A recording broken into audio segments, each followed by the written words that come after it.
So guys, whether you're using Mail and Calendar or you're using Outlook, this will still work for you. So for the first method, you want to go to search and type in add or remove programs. Click on it.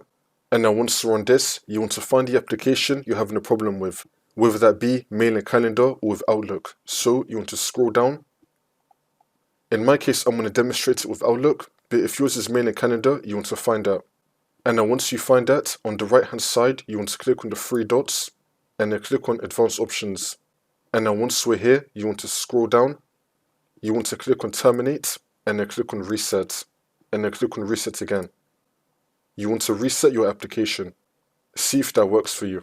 If that's still not working, then you want to uninstall your application. Click on Uninstall and then click on Uninstall again. After you uninstall your application, you want to go to search and type in Microsoft Store. Click on it.